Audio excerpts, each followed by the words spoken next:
So the term plant-based usually refers to a diet that emphasizes whole foods and plant-based foods primarily, but not exclusively, with the motivation being to achieve greater levels of health, greater levels of vitality, of longevity.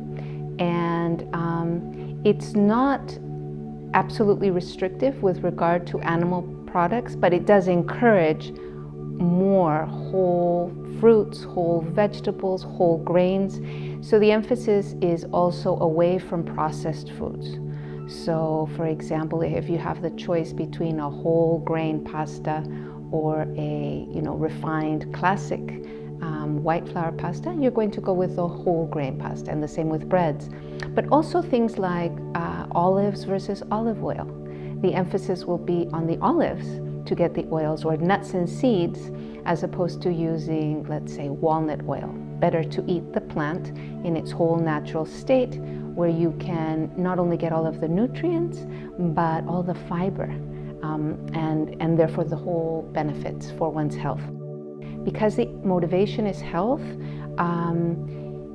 sugar is less, added sugar in the foods would be less, packaged food is less, but again, animal products, the emphasis is to reduce the amount and to move farther and farther away from animal products, and achieving optimally 100% plant-based, but it's not required. So even small changes can have a big health impact.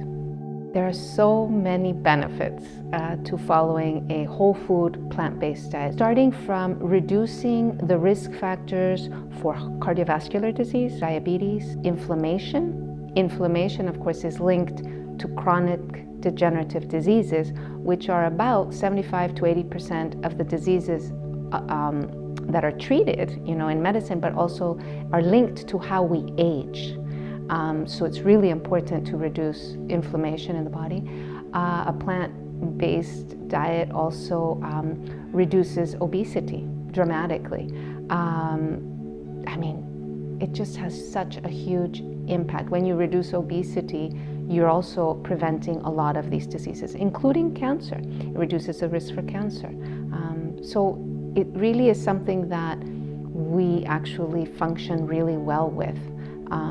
So it's more and more being encouraged even by medical doctors, because the research, the evidence for the health benefits is so solid, and we have a lot of data for that.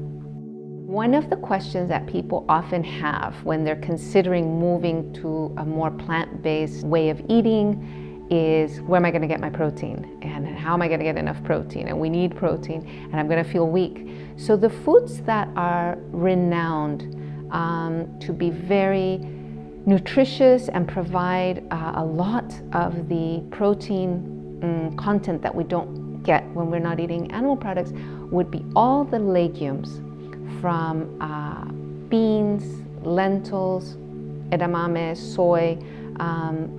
All of the legumes are very rich in amino acids, which are part of the protein profile, the components. Also, broccoli, kales, nuts and seeds definitely have some protein content. Almost all foods have a little bit. So a whole food, plant-based approach to nutrition is absolutely something that everyone can benefit from. Because it still allows some animal product, high quality animal products, then nobody is going to feel like they're missing something. And truly, every individual's health will improve on this type of program. So it's very balanced. It's very inclusive of many different food choices, with an emphasis on this approach to health, to nutrition being for health. So I think, yes, it is absolutely for everybody.